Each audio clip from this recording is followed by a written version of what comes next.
commencer, la séance est ouverte. Je vous annonce que Fabrice Gracia a donné pouvoir à Gwenaël Percheron, que Bénédicte Lebailly a donné pouvoir à Thérèse Leblond, que Nathalie Peunier m'a donné pouvoir, que Jean-Christophe Savary a donné pouvoir à Cécile Vaguerez-Marie, que Chantal Neveu a donné pouvoir à Didier Belloche et que Valérie Marie Rouquette a donné pouvoir à Béatrice Martin. Est-ce qu'on a fait le tour? Sonia Duval arrivera en retard parce qu'elle est au travail. Et à ma connaissance, elle n'a pas laissé de pouvoir en attendant. Non. Donc elle prendra la séance en cours de route. Je vous fais passer la feuille d'émargement. Avant d'entamer l'examen des rapports, vous trouverez sur table le rapport complété de la demande de subvention au titre des DETR des îles.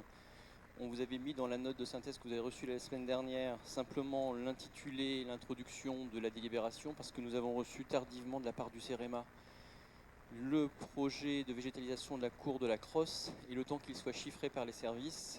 Ce travail a été réalisé ce matin et donc c'est pour cela que vous l'avez simplement ce soir. On aura l'occasion de la présenter tout à l'heure. Et avant d'entrer dans le vif du sujet, j'aimerais qu'on ait une petite pensée pour nos amis ukrainiens. Ça fait 3 ans, jour pour jour, que la Russie mène une invasion de l'Ukraine. Un anniversaire un peu particulier par rapport aux deux précédents. C'est toujours particulier, hein, un anniversaire dans le cadre d'un conflit armé. Mais là, il a une résonance particulière avec l'élection du président américain que l'on redoutait un petit peu, sur certains aspects en tout cas. Et on voit que la position américaine bouleverse complètement l'ordre mondial, bouleverse les alliances et la volonté du président Trump de négocier coûte que coûte la paix avec Vladimir Poutine en excluant l'Ukraine nous semble, et les Européens, nous semble complètement fou et absurde.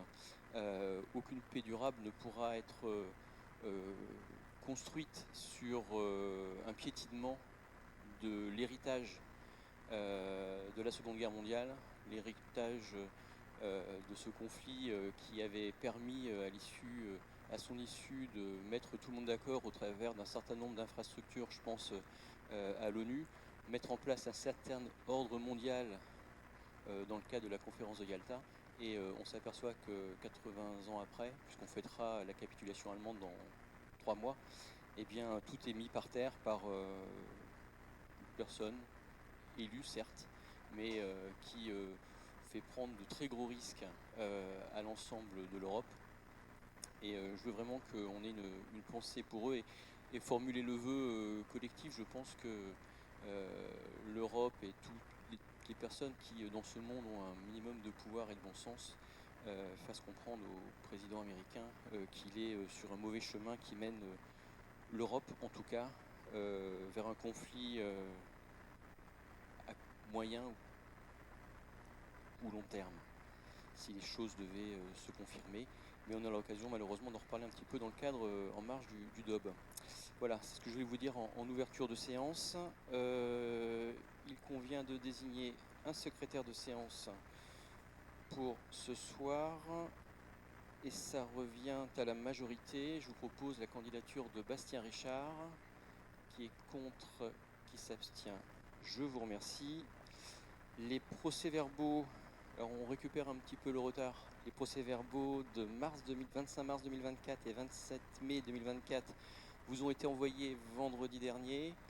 Je vous propose, sauf s'il y a des oppositions, qu'on les mette aux voix, sauf s'il y a des demandes de modification, bien évidemment. Pas de demande de parole, donc je mets aux voix le PV du Conseil du 25 mars 2024, qui est contre, qui s'abstient, je vous remercie, et le PV du 27 mai 2024, qui est contre, qui s'abstient, je vous remercie. Les prochains vous seront transmis, si tout se passe bien, pour le prochain conseil municipal, et nous aurons ainsi récupéré notre retard.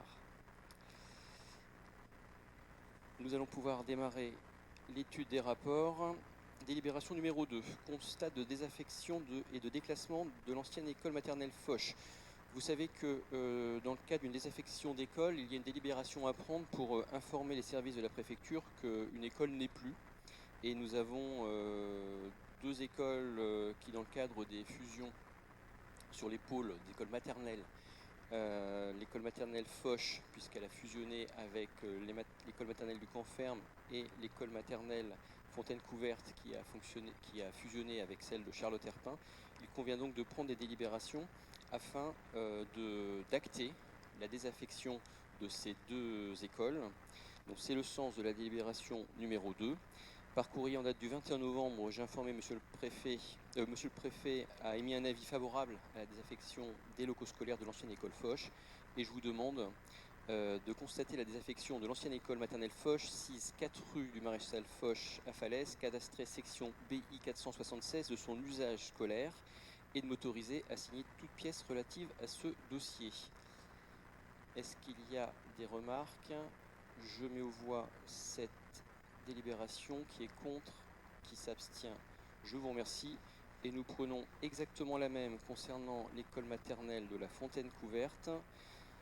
C'est aussi par courrier du 21 novembre que Monsieur le Préfet a émis un avis favorable à la désaffection de l'école scolaire de l'ancienne école Fontaine Couverte.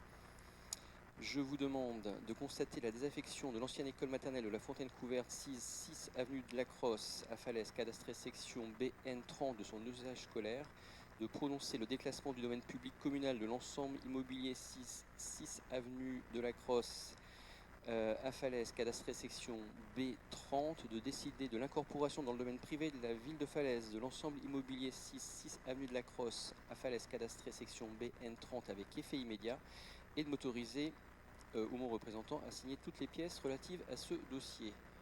Je mets aux voix cette délibération. Qui est contre? Qui s'abstient? Je vous remercie. L'élément principal de ce conseil municipal que vous attendez tous, c'est le débat d'orientation budgétaire, exercice annuel toujours très intéressant puisqu'il trace des perspectives financières et budgétaires de la collectivité pour les 3 ans qui viennent. Je vous propose, comme l'an dernier, de vous présenter une synthèse au travers des supports PowerPoint qui vous sont projetés et qui reprennent de façon synthétique le document complet qui vous a été transmis en annexe. On peut y aller. Donc, première topo, donc on suit le schéma obligatoire de cet exercice obligatoire. Le contexte macroéconomique, zone euro et France, on part du plus loin et on descend vers Falaise. Quelques indicateurs intéressants au niveau de la zone euro. Une croissance qui semble, au niveau de la zone euro en tout cas, s'améliorer. On était à 0,7 en 24, on part sur une hypothèse de 1,5% de croissance en 2025 et une inflation qui est maîtrisée puisqu'on serait à 2,16 en 2024 au niveau de la zone euro. Des points de vigilance, la suppression progressive des régimes d'aide à l'énergie, les frictions géopolitiques persistantes suite à l'élection de Donald Trump, ça on vient d'en parler, et l'augmentation demandée des budgets de défense des États membres, c'est un point qui potentiellement pourrait avoir un impact non négligeable sur les ressources des États de l'Union dans les années qui viennent, de façon très très rapide, cette année, l'année prochaine, et donc par ricochet avoir là aussi des impacts forts sur les budgets dédiés aux collectivités locales, en complément bien évidemment du déficit budgétaire que l'État doit tenter de maîtriser. L'effet marquant au niveau de la zone euro, c'était l'augmentation des taux bancaires en 2024, avec un petit ralentissement, une petite baisse constatée fin 2024 à 3,2%. Et là aussi, un élément qui pourrait perturber l'ensemble de ce contexte économique, c'est l'augmentation des barrières douanières, là aussi, suite à l'élection du président américain. Le contexte économique et financier, on vous a fait un petit tableau pour la France cette fois-ci, hein. Donc on était sur la zone euro tout de suite, on est sur la France maintenant. On constate quoi? On constate une croissance qui, elle, redémarrait très légèrement. Elle était particulièrement atone en 24 puisqu'on on terminerait à 0,8 et ils espèrent 1,2%. Un taux de chômage qui repart, lui, à la hausse, puisqu'on a une prévision à 7,9. Un déficit public qui serait à 5,4. Alors l'estimation 5,2, elle n'est pas bonne. Hein. C'est ce qui était prévu, mais on a vu le dérapage particulièrement important constaté à la fin de l'exercice 2024. Donc il y a une volonté du gouvernement en tout cas de réduire et de viser un objectif à 5,4. La dette publique s'établirait à 113,7% du PIB, le taux de dépense 57,2% et une inflation qui elle reste maîtrisée, qui est quand même la bonne nouvelle de ce tableau, à 2,2%. Les incertitudes, donc les finances publiques doivent retrouver une trajectoire plus soutenable. C'est l'objectif que nous fixe l'Union européenne, sous couvert bien évidemment de ce qu'on a dit préalablement, puisque l'un des leviers qui pourrait permettre aux pays européens d'investir dans défense militaire, c'est de faire sauter, enfin de sortir des critères des 3% de Maastricht, les dépenses militaires, ce qui permettrait de donner une respiration aux États. L'État doit trouver des solutions pour respecter les critères de Maastricht, on en revient toujours au même problème, et le marché immobilier globalement ralenti. On n'avait pas été touché en 2023, Falaise avait tenu un haut niveau de cession, au niveau immobilier. On a senti malgré tout un fléchissement non négligeable en 2024, qui reste supérieur à ce que peuvent vivre d'autres collectivités qui sont complètement à l'arrêt. Mais nous, on le verra lorsqu'on étudiera le compte administratif le mois prochain, on a eu malgré tout un certain nombre de sessions avec un petit redémarrage en fin d'année et puis un début 2025 qui pour l'instant n'est pas trop mauvais. Les communes, de manière générale, les dépenses en 2024 ont augmenté plus vite que les recettes, plus 4,4 pour les dépenses et seulement plus 2,5 pour les recettes. Donc je parle bien de toutes les communes de France. Une épargne brute naturellement en baisse automatiquement, 7,8%, et une croissance des investissements limités en volume, plus 8,3%. Alors ça reste beaucoup, vous me direz. Malgré tout, l'année 2024 et 2025 sont les années de réalisation et de concrétisation des mandats municipaux qui s'arrêtent en 2026. Donc on aurait pu espérer un petit peu plus que 8,3. Des budgets locaux mis à mal du fait de l'inflation, en 2024 notamment. Le ralentissement des recettes fiscales et des compensations de l'État souvent non pérennes.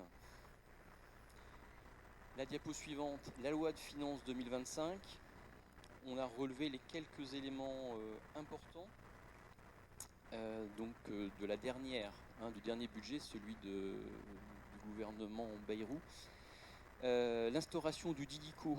Alors on avait évoqué en commission finance la semaine dernière le fait que la ville de Falaise. Alors le DILICO c'est quoi? C'est un dispositif de lissage des comptes, c'est ça, collectivités. C'est grosso modo l'État qui ponctionnait des ressources, des recettes, un certain nombre de collectivités estimées riches, entre autres, et potentiellement on était éligible. D'après les premiers calculs qu'on a reçus aujourd'hui, on pourrait peut-être passer au travers des mailles du filet, ce qui serait une bonne nouvelle, puisque potentiellement ils pouvaient nous réclamer jusqu'à 219 000 euros. On aurait pu avoir une ponction à cette hauteur-là maximum, mais voilà. On attend confirmation, on aura confirmation des services fiscaux une fois que tous les calculs seront faits, donc on saura ça au mois d'avril ou au mois de mai.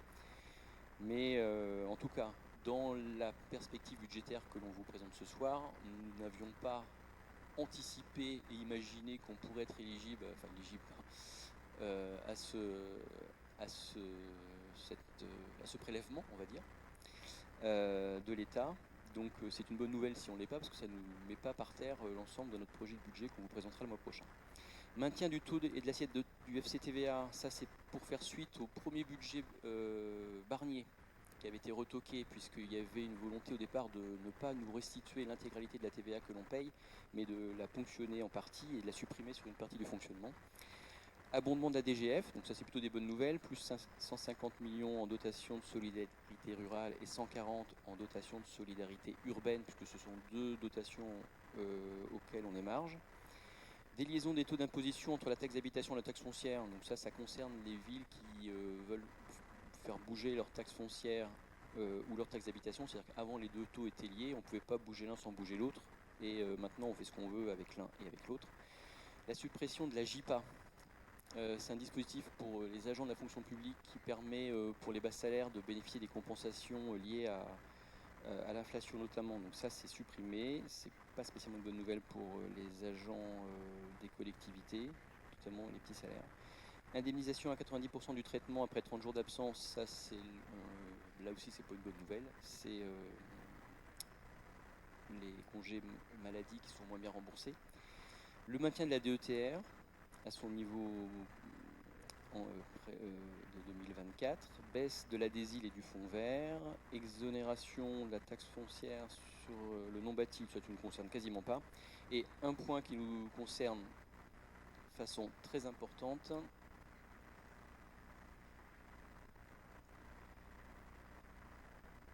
voilà, merci, c'est l'augmentation du taux de cotisation de la caisse de retraite des agents de la fonction publique, puisque l'État demande aux collectivités de boucher le trou. Et donc, il y a une augmentation de 3 points en 25, 3 points en 26, 3 points en 27 et 3 points en 28. C'est 40 000 euros, 43 000 euros par an supplémentaires chaque année de cotisations supplémentaires, donc aura indéniablement un impact sur notre masse salariale. La situation financière de Falaise et résultats provisoires 2024. Donc là, on est sur les grandes lignes du futur compte administratif qu'on vous présentera le mois prochain, puisqu'il est quasiment stabilisé. Le résultat provisoire pour l'ensemble de la collectivité, compte de fonctionnement et compte d'investissement cumulé, on finirait à 3 501 000. En 23, on était à 3 431 et en 22, 3 563. Quand on regarde la composition de ces 3,5 millions, on a 3,4 sur le budget principal, on a 68 000 euros sur le Spic Château, 33 000 sur le camping et on a un déficit sur le musée des automates, sur lequel on pourra revenir tout à l'heure. La situation financière, donc on a un autofinancement qui est toujours fort encore cette année, pour la dernière fois, puisqu'on termine en 2024 l'incorporation du legs Le Cours avec un certain nombre de recettes exceptionnelles, puisqu'on a vendu les derniers biens et on a encaissé les dernières libéralités. On arrive à un autofinancement de 2 millions d'euros, 2 13 000. Donc l'autofinancement, recettes de fonctionnement moins dépenses de fonctionnement. Ça nous fait un autofinancement à 251 euros par habitant, en baisse de 27 euros par rapport à 2023 qui avait été lui exceptionnel, grâce aussi et notamment surtout au legs Le Cours. Avec cet autofinancement de 2 millions, on a remboursé 208 000 euros de dettes, nos amortissements de l'année, et on a injecté le reste pour financer nos investissements à hauteur de 1,8 million. La dette, elle baisse. Le petit bâtonnet bleu que vous avez, 2 064 000, c'est notre stock de dette. Donc il continue à baisser. Ça représente 257,65 € par habitant. Avec nos 2 064 000, il nous faudrait, pour rembourser la dette, si on devait tout rembourser d'un coup, il nous faudrait une année 39, sachant que dans notre strat, il faut être entre 5 et 7, donc on est bon. Et puis le seuil de danger, il est entre 10 et 12, donc à 1,39, on est très très bas. La diapo suivante, c'est les taux 2024 appliqués à Falaise, donc, qui avait enregistré une augmentation l'an dernier. Ensuite, sur les investissements, un petit focus sur les investissements réalisés en 2024. On terminerait à 4 021 000 sur 2024, ce qui représente 73% du budget que l'on avait voté. Le complément, c'est les gros dossiers, on en avait parlé, qu'on espérait pouvoir engager sur décembre, qu'on avait mis en 24, parce qu'on pensait les engager en décembre, mais on n'a pas pu, donc on les reporte sur 2024. On note au PV l'arrivée de Sonia Duval. Ces gros dossiers notamment, c'est le bâtiment d'accueil du château, c'est l'église Trinité, une partie de la dépense de la charpente dans le bureau derrière, la navette, voilà, quelques dossiers comme ça qui représentent à peu près 27%. Enfin, à peu près, c'est complètement 27%. Les orientations budgétaires. Donc ça, c'était le constat de Falaise en 2024. Donc, année de concrétisation du projet communal, puisque c'est la dernière grosse année, dernière année complète en tout cas de cette mandature. Donc une volonté de poursuivre la mise en œuvre des orientations politiques malgré un contexte qui reste mouvant. On dirait que ça aurait été un mandat qui aurait été mouvant. Une vigilance particulière dans un contexte géopolitique instable, on en a parlé. Une vigilance sur l'évolution des participations de l'État et de nos partenaires. La volonté de l'État de réduire son déficit a eu des effets cette année, mais on aura indéniablement sur les années qui viennent. Une volonté de résilience pour continuer à satisfaire les Falaisiens et une volonté de maintenir durablement la solvabilité de la commune, bien évidemment.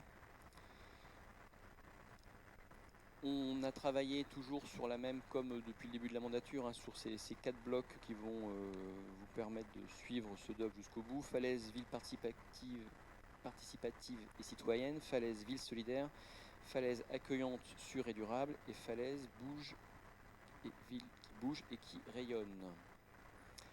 Alors, les dépenses de fonctionnement.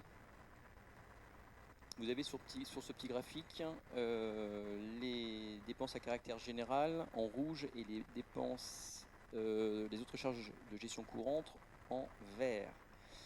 Ce que l'on constate, les rouges, c'est les dépenses des services. C'est ce qu'utilisent les services pour fonctionner. En 2025, on est sur une trajectoire baissière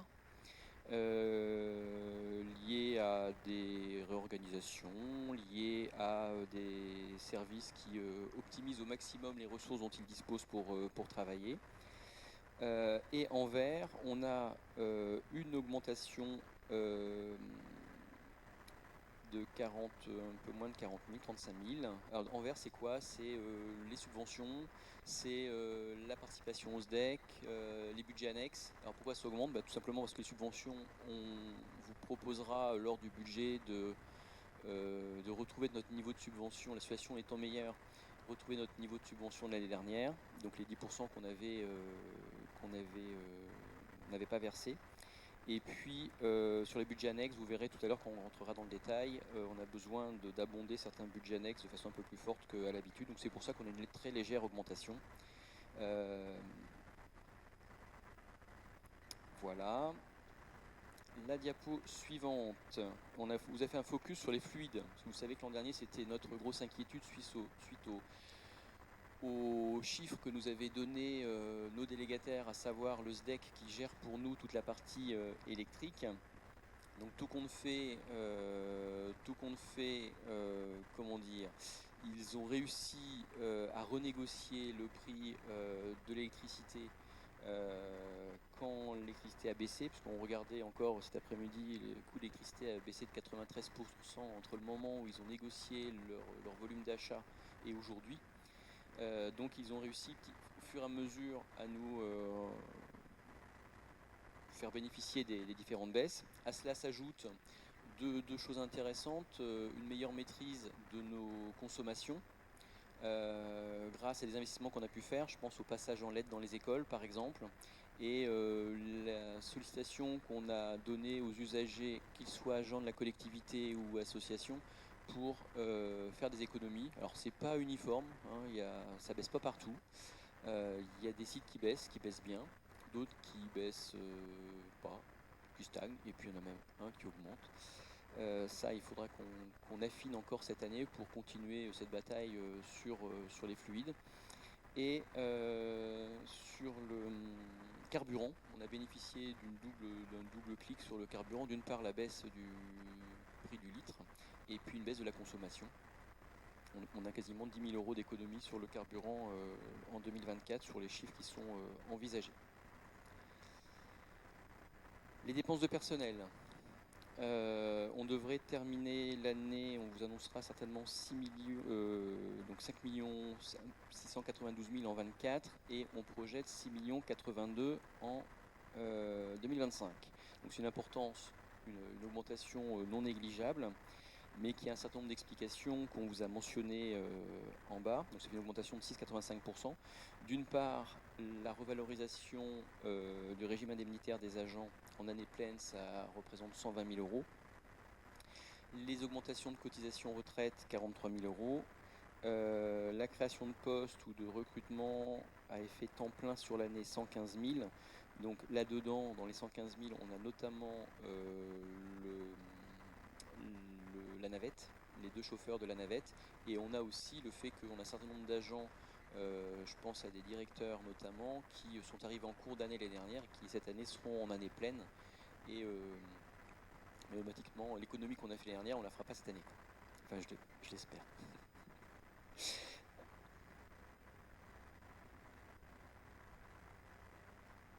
Lequel?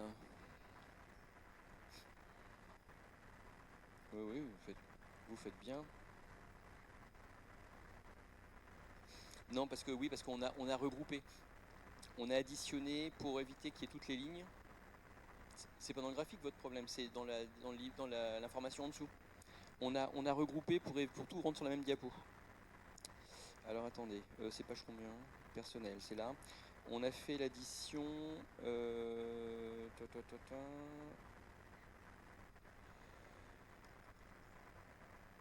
On a fait des additions.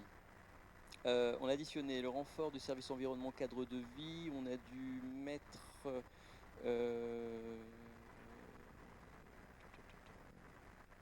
Vous l'avez le calcul?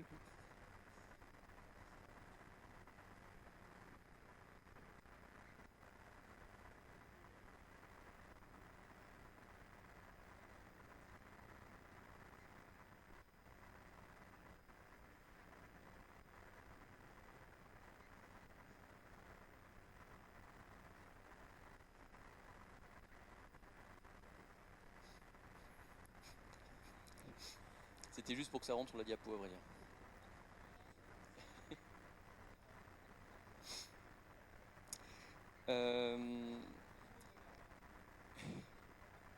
L'augmentation de taux, donc CRCL, on en a parlé. Les créations de postes, on en a parlé. L'enveloppe de remplacement, l'enveloppe qu'on a toujours pour pallier au remplacement d'agents qui seraient malades durant l'année. Et puis le GVT, la prévoyance, 45 000 euros. Ensuite, la rigidité des dépenses, on passe de 57 en rigide à 60%. Alors, on vient d'en parler, c'était la diapo d'avant. Donc les dépenses rigides, c'est celles sur lesquelles on n'a quasiment pas de marge pour bouger en cours d'année au niveau fonctionnement. Et donc dedans, on a les dépenses de personnel. Donc c'est comme elles augmentent, c'est pour ça qu'on passe de 57 à 60. Et à contrario, sur les dépenses, les autres dépenses, automatiquement on baisse, on passe de 43 à 40. Les dépenses de gestion, les charges de gestion courante, donc les budgets annexes, en 2025, on a prévu 175 000 euros pour le SDEC. Donc dans cette partie-là, c'est la partie consommation électrique et le contrat de maintenance. C'est pas l'enveloppe R30 qu'on vote dans le cadre du PPI qui permet de moderniser le réseau. C'est plutôt le fonctionnement du service. Le CCAS, 318 000 euros. Le SPIC Château, 203 000, j'y reviendrai. Le SPIC Musée, 105 000, j'y reviendrai. Et le camping, 11 000, j'y reviendrai. J'y reviens maintenant. Le château, 203 000, alors qu'on on va leur verser vraisemblablement uniquement 148 000 euros en 24. Alors pourquoi on prend toujours cette sécurité? D'une part, parce qu'ils attaquent cette année leur expo triennale. Donc il y a toujours la première année un budget supplémentaire à ajouter. Et puis on a normalement des travaux qui devraient commencer, qui potentiellement peuvent impacter l'activité. Donc les perspectives d'activité sont parties sur une hypothèse plutôt raisonnable et non pas forte comme ces dernières années. Et donc c'est pour ça qu'on prévoit malgré tout une compensation à hauteur de 203 000 euros en espérant qu'on n'ait pas à les verser.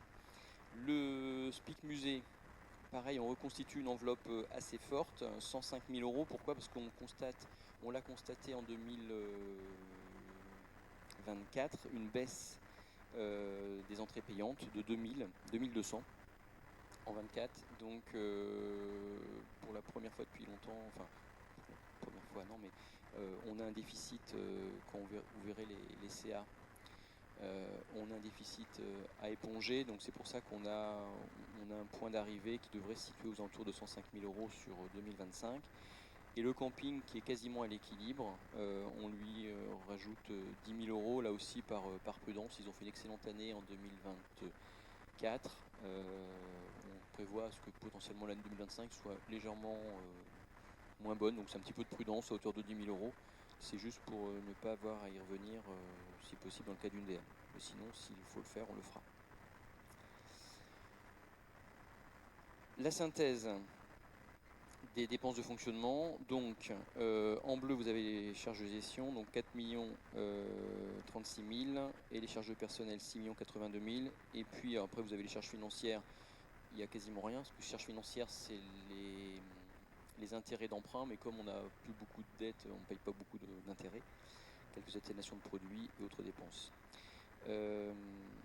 Donc les dépenses réelles de fonctionnement s'établiraient à 10 255 000, soit 1 279 euros par habitant.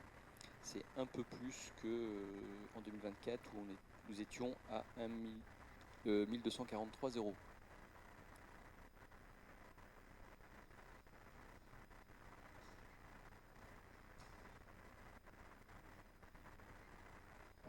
Je ne sais pas si les internautes attendent aussi, mais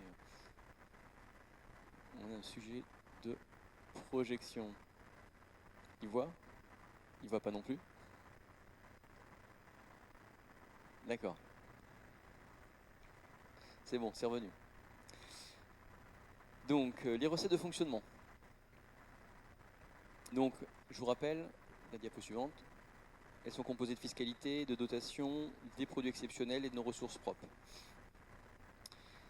Les ressources fiscales, on partirait en 2025 sur 4 233 000 de foncier, donc une légère augmentation qui est liée à la revalorisation des bases et aussi au fait qu'il y a des Falaisiens qui ont fait construire à Falaise, qui ont été exonérés les premières années, qui maintenant, à partir de cette année, deviendront contribuables à part entière. 65 pour le foncier non bâti et 193 000, ça c'est la taxe d'habitation et la taxe sur les logements vacants, qui elle aussi est revalorisée à hauteur de la revalorisation des bases, qui est à 1,7. Ce qui nous donne les recettes suivantes sur le tableau suivant. Donc un total impôt et taxes de 6 197 000. On évoquait, on vous a mis une petite phrase, le potentiel fiscal de la commune, c'est l'indicateur sur la qualité des bases. Il est toujours il est de 798 euros par habitant. Et l'effort fiscal, parce qu'on dit toujours, mais à Falaise, les taux sont élevés par rapport à ailleurs. Oui, parce qu'on est obligé d'avoir un effort fiscal un peu plus fort. Mais quand on regarde ce que payent réellement les Falaisiens par rapport aux habitants des villes comme les nôtres, les Falaisiens payent 40 euros en moyenne par habitant en moins que les habitants des communes de la même strate. Les recettes de fonctionnement, dotation d'État, elles sont estimées à 2 088 000. Alors quand vous regardez, celle qui est tout en haut, c'est la dotation de solidarité urbaine en bleu marine. Elle, par prudence, la DSU et la DSR, on ne les a pas revalorisées. On a vu tout à l'heure que le projet de loi de finances avait revalorisé globalement l'enveloppe dont disposeront les collectivités. Pour l'instant, comme on ne connaît pas le chiffre exact et par sécurité, on a laissé, on n'a pas touché. Donc on est à 1 96 000, enfin on espère 1 96 000 sur la DSR. En vert, la dotation nationale de péréquation, 281 000, c'est une dotation qui va être revalorisée naturellement puisqu'on a augmenté nos taux l'année dernière. Donc il y a un petit effet plus 20 000 sur cette année. Et par contre, on a une baisse de la dotation forfaitaire qui, elle, est liée à notre nombre d'habitants, qui baisse. Donc on prévoit 11 000 euros de moins à 1 60 000. En synthèse de tout cela, voilà. Donc on part sur un volume de recettes de fonctionnement de 10,8 millions en baisse de quasiment 10%. Alors, pourquoi impôts et taxes, on augmente un peu, on vient d'en parler. Les dotations, elles baissent un peu parce que dans dotations, subventions et participations, on a nos partenaires dont on ne sait pas trop à quel niveau ils vont s'engager. On a des partenariats avec le conseil départemental en fonctionnement, on en a avec la CAF, on a un certain nombre de partenaires qui eux aussi sont dans des contraints, qui ont des budgets contraints sur certains aspects.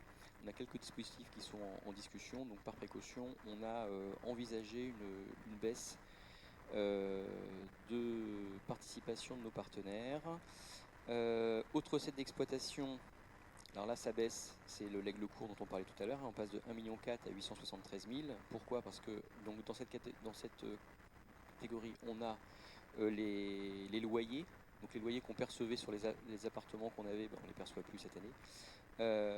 Et quelques libéralités qu'on a engagées, je vous disais tout à l'heure, qu'on a réalisées en 2024, qu'on n'a plus maintenant, donc on ne les aura pas en 2025. Donc les 873 000, ça reste essentiellement les recettes des services. Tout ce que les Falaisiens nous règlent au cours de l'année, entre autres.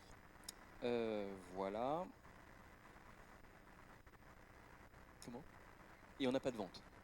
Voilà, produit exceptionnel, le zéro, c'est que pour l'instant, il n'y a pas de vente de prévu. Il n'y a rien dans les radars pour l'instant d'à peu près sûr qui nous permettrait de vous dire voilà, on va réaliser 100 ou 200 000 euros de voilà. Il y aura peut-être en cours d'année. Il y a toujours des discussions ici ou là, mais pour l'instant, si on va parler peut-être d'une vieille balayeuse à 1000 euros, 1050 euros, donc voilà, on va peut-être avoir un petit chiffre rapidement, mais voilà. L'équilibre de la section, donc ça c'est le graphique qui est important. Hein, vous savez, c'est ce graphique avec les deux lignes qui ne doivent pas se croiser, donc elles ne se croisent pas, elles se rapprochent fortement malgré tout, hein, puisque donc la ligne bleue en haut c'est les recettes de fonctionnement, 10,8 millions, la ligne rouge en bas c'est les dépenses de fonctionnement, 10,2 millions. Donc l'écart entre deux, c'est ce qui doit nous permettre de financer nos emprunts. Hein, donc la différence entre les deux, c'est le gros carré bleu qui fait 577 000 à 5,33%. On a 208 000 euros d'amortissement d'emprunt, c'est le petit carré jaune.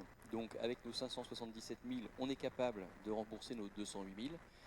Donc le nécessaire est bon, on a une petite marge de 300 000 pour les éventuels aléas et pour aider à financer nos investissements. Sur 26 et sur 27, on s'aperçoit que nos deux lignes sont parallèles, de peu, mais elles sont parallèles. Ce qu'il faut surtout, c'est qu'elles ne se croisent pas, donc c'est plutôt satisfaisant, même si on le sait, hein, ça nous donne des capacités d'autofinancement qui restent réduites, mais ça c'est comment dire, la ville de Falaise historiquement est dans cet état du fait de ses charges de centralité fortes. Ça fait une dizaine d'années que grâce au legs Lecourt et Cuvigny, elle a pu faire autrement, avoir des beaux autofinancements, mais là maintenant on revient à la réalité en attendant le prochain legs. Cours de la dette, en cours de dette et capacité de désendettement. Donc en 25, on prévoit, pour équilibrer nos financements, on y reviendra tout à l'heure, un emprunt de 2 millions d'euros. Ce qui explique que notre encours de dette passerait de 2 065 000 en 24 à 3 856 000 en 25. On voit à droite que notre capacité de désendettement passe de une année 39 à 6 ans 68. On est bien en dessous du seuil d'alerte, ce qui est la petite ligne orange. Un petit point sur les emprunts, je ne sais pas si vous vous souvenez, en début de mandat, on s'était dit qu'il ne faudrait pas dépasser les 4,5 millions durant la mandature. Donc au plus, on sera à 3,5 millions si jamais on met en place les 2 millions. Ça se trouve, on n'aura pas besoin de les mettre, si jamais on a des bonnes nouvelles en cours d'année ou un autofinancement plus fort ou si on n'a pas besoin en trésorerie. Mais en tout cas, on plafonnera à 3,5 millions contre les 4,5 millions qu'on avait envisagé en début de mandat. Le tableau suivant, c'est le tableau récap que je viens de vous expliquer. Donc voilà, vous avez les recettes de fonctionnement en haut, 10,8 millions, les dépenses en dessous, 10,255 millions, l'épargne brute 577 000, ça nous fait un taux d'épargne à 5,33%, la dette c'est 208 000 à rembourser, il nous restera 369 pour financer nos investissements en complément, ce qui nous fait 6 années 68 de remboursement de la dette. Ensuite, qu'est-ce qu'on va faire comme investissement vraisemblablement en 2025 ? Et c'est le dernier chapitre de ce DOB. Donc vous avez le petit graphique qui vous le présente dans sa globalité et on va rentrer directement dans le vif du sujet. Les 8 objectifs. Le premier, offrir un accompagnement éducatif de qualité aux enfants et aux familles. Donc il y a 382 000 € qui sont prévus cette année avec un taux de subventionnement à 67%. 3 000 € pour le CMJ, 32 000 € d'acquisition de matériel, 58 000 € de travaux d'entretien dans les écoles et au local jeunes, 162 000 € de végétalisation des cours de récréation et la mise en conformité du multi-accueil. C'est un sujet qu'on a peut-être évoqué une fois, c'est qu'il y a une nouvelle réglementation qui a été mise en place par l'État qui nécessite un investissement assez non négligeable quand même, l'été prochain de 127 000 € qui sera subventionné par la CAF, mais malgré tout ça reste une dépense. Deuxième objectif, développer les pratiques et moderniser les équipements sportifs. Donc là on revient sur une enveloppe raisonnable par rapport aux années précédentes, 492 000 €, un taux de subvention de 153%. Alors tout simplement parce qu'on va encaisser cette année des subventions qu'on nous avait promis les années précédentes dans le cadre du projet Stade notamment. Rénovation des terrains de tennis, 84 000 €, puisqu'on va refaire les surfaces au sol. On en reparlera tout à l'heure dans le cadre de la DETR, mais les surfaces au sol des cours de tennis.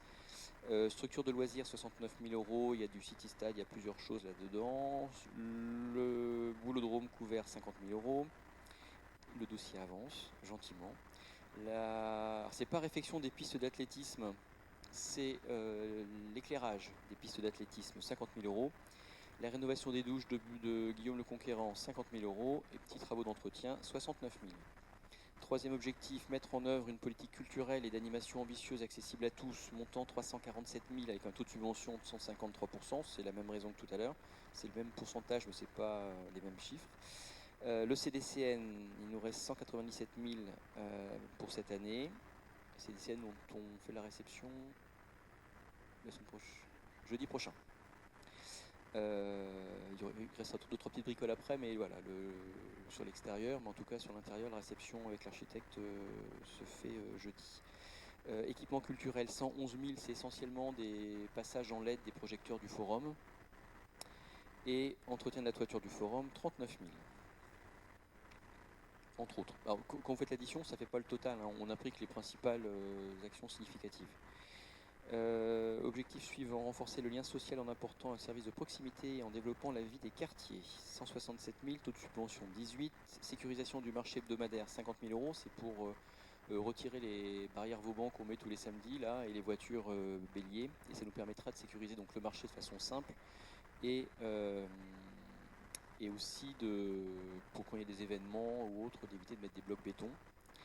Aire de jeu de la Fontaine Couverte, c'est la dernière aire de jeu du programme municipal, 40 000 €. Réhabilitation de l'espace Fontaine Couverte, c'est une enveloppe de 20 000 € pour faire quelques travaux dans l'ancienne école qui accueille désormais l'UIA, ça vous le savez, le Secours Populaire et le club de boxe. Et 50 000 € pour la navette interquartier. Objectif suivant, améliorer l'attractivité et l'image de Falaise grâce à son patrimoine et ses équipements de tourisme. 2 228 000 taux de subvention 46, donc là-dedans on retrouve le bâtiment d'accueil du château Guillaume le Conquérant pour 616 000, les travaux de la phase 1 de Trinité 991 000, la création d'une aire de camping-car 200 000, le vieux lavoir 74 000, l'hôtel de ville de reprise de la charpente dans le bureau derrière 78 000, l'application de circuit pédestre, ça c'est la facture qu'on a reçue, 66 000, et le relevage de l'orgue de Guibray 135 000. Objectif, accompagner l'urbanisation et le renouvellement urbain de manière raisonnée qui répondent aux besoins de tous. Montant 440 000 €, taux de subvention 137.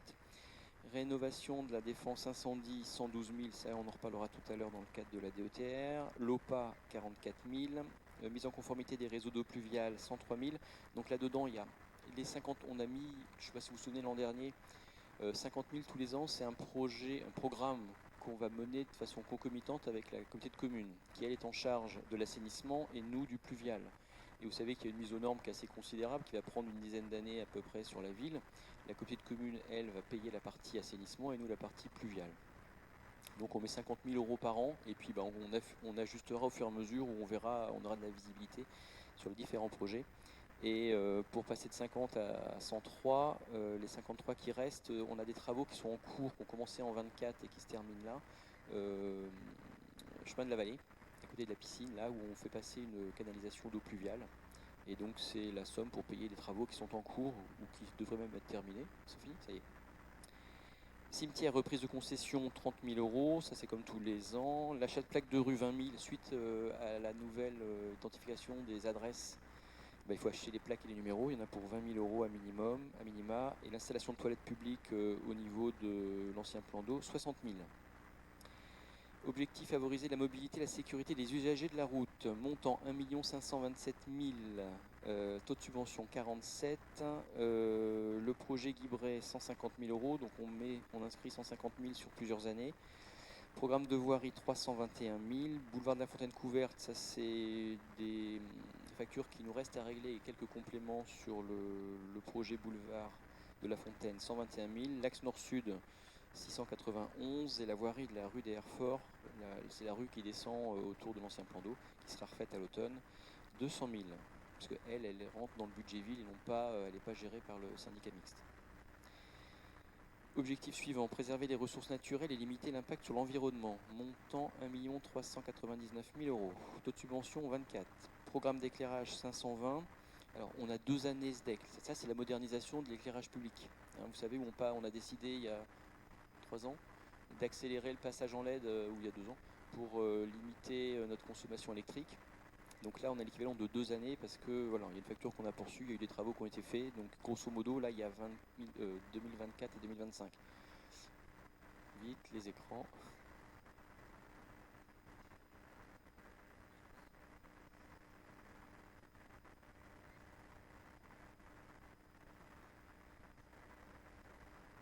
Renaturation de Landes, 344 000 €, ce serait notre reste à charge dans l'hypothèse haute, puisque un dossier de financement européen a été déposé et on attend le résultat, et si le résultat était positif, eh bien ça nous ferait baisser cette somme à 140 000 à peu près. On descendrait à 121 000. La Verdoyante, 185 000 €. Verdoyante, vous savez, c'est la piste cyclable du département. On l'inscrit parce que c'est nous qui payons et ils nous remboursent derrière, on en parlera tout à l'heure. Le raccordement au chauffage urbain, 194 000 €. On va raccorder le gymnase Guillaume, puisque Inolia fait raccorder ses bâtiments Garvin et Saint-Michel. Donc on en profite comme on est... Voilà. Ce qui fait que comme on a une chaudière qui est très fatiguée, qui donne des signes de fatigue, qui consomme énormément, qui est ingérable, eh bien on en profite. Et acquisition d'une désherbeuse, 108 000 €. Tout ça, on va le financer donc, avec donc 4 220 000 € de subventions que l'on a, pour lesquelles on est en attente de versement. La récupération de la TVA versée les années précédentes, 570 000 €. 195 000 € de taxes d'aménagement. 870 000 € de recettes d'ordre. 2 millions d'emprunts, dont je vous parlais tout à l'heure. Et l'autofinancement que l'on récupère du budget de fonctionnement, entre autres, 1 165 846 €. Voilà. Et je crois que c'est terminé. Le débat est ouvert.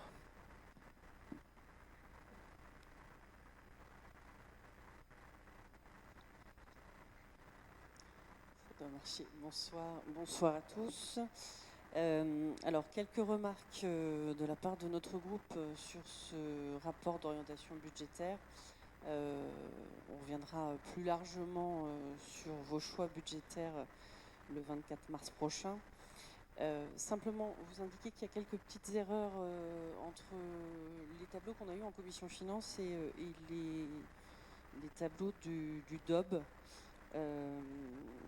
Et aussi la remarque qu'on fait régulièrement sur la comparaison entre le CFU et le DOB, et par moments c'est PP à BP. Donc c'est vrai que pour la compréhension et pour la lecture de tous ces documents, il est des fois difficile de s'y retrouver. Mais je ne vais pas m'arrêter à ces détails techniques à l'heure du DOB, mais bien sûr revenir sur votre stratégie Tout d'abord, première remarque sur ce DOP 2025, sur ce rapport 2025. Vous l'avez expliqué, vous baissez les charges, vous allez baisser les charges à caractère général. Vous estimez à moins 150 000 euros ces charges, sachant que dans votre rapport, vous avez fait la présentation, et vous l'avez détaillé d'ailleurs à l'instant, sur les dépenses de fluide, on n'est qu'à moins 39 000 euros.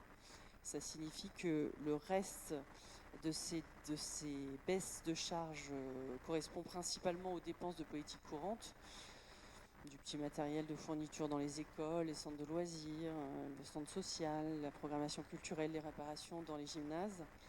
Ce sera principalement ces dépenses-là qui seront impactées. Et donc on peut être inquiet quant à la qualité et au niveau des services qui seront offerts sur 2025 aux habitants. Ensuite, on voudrait revenir sur l'an dernier. L'an dernier, à cette même période, vous nous présentiez une situation alarmante, justifiant une augmentation d'impôts fonciers pour la deuxième fois en 5 ans, avec notamment des charges d'énergie qui allaient, selon vous, à l'époque, exploser. À titre d'exemple, sur les postes d'électricité, énergie, chauffage urbain, vous aviez prévu à l'époque une augmentation de 191 577 euros, soit plus 32%, alors que finalement l'augmentation n'a été que de 17 000 euros, soit 2,83%. Sur les dépenses de personnel, ces dépenses-là devaient aussi augmenter fortement, puisque, je me rappelle, fin décembre 2023, il y avait 1,2 million à trouver. Début janvier 2024, on était à 800 000. À la fin, il restait plus que 200 000. Et vous justifiez des dépenses de personnel à l'époque qui devaient augmenter de 423 995 euros, qui au final ont augmenté que de 134 772 euros.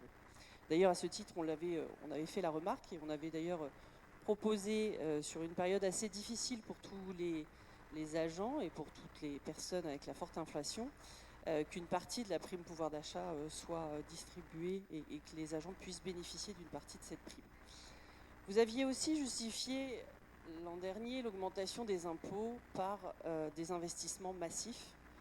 Vous nous avez présenté les chiffres. Vous aviez des dépenses d'investissement au BP de mars 2024 à hauteur de 7 500 593 463 euros exactement. Et finalement, vous réalisez 4 18 462 euros.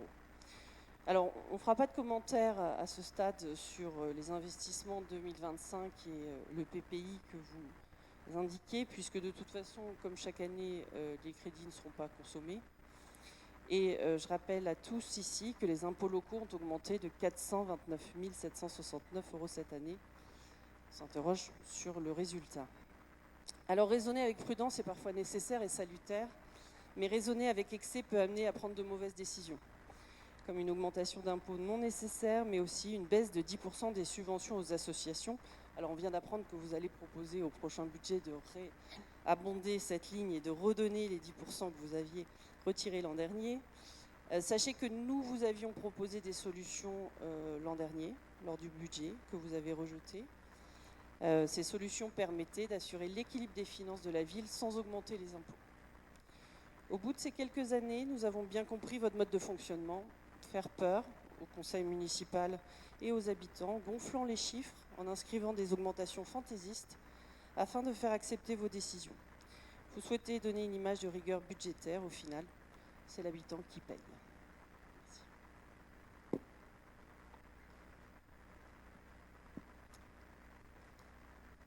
Que voulez-vous que je vous dise ? Je vais vous répondre de trois éléments. Alors, inutile de faire peur. Vous le savez, vous êtes en commission scolaire. Les crédits alloués aux écoles ne bougent pas, ils ne baissent pas. Donc ne racontez pas n'importe quoi. Le budget de la culture ne baisse pas. Donc ne racontez pas n'importe quoi. Le budget du centre socio-culturel va augmenter. Donc arrêtez de raconter n'importe quoi. La baisse du budget de fonctionnement, elle est essentiellement lieu et portée par la flamme olympique et le 80e anniversaire qui n'auront pas lieu en 2025 comme en 2024. Voilà, c'est tout simplement ça. Après, c'est des économies sur certains postes, au service technique, qu'ils ont fait des propositions d'achats différents qui nous permettent de consommer moins. on a des compétences en interne d'agents qui vont faire plus grâce à leurs compétences et des missions qu'avant on avait tendance à sous-traiter. Donc c'est ça la différence sur les charges de fonctionnement l'année prochaine. Après, pour revenir sur l'année dernière, la deuxième partie de votre intervention, je vous propose de la faire au SDEC. Voilà. Je veux dire, les notes du SDEC étaient claires, les représentants de la collectivité qui sont au SDEC étaient clairs.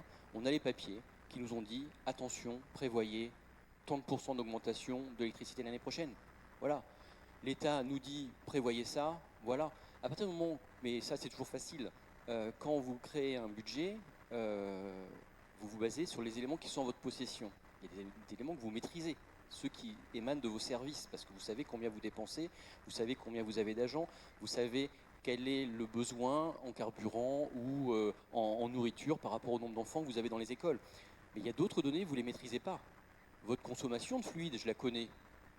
Mais le prix du kilowattheure, je ne le connais pas. Et quand moi, le SDEC, qui est mon fournisseur, me dit qu'il faut multiplier par X le prix du kilowattheure l'année prochaine, eh bien, on n'a pas de...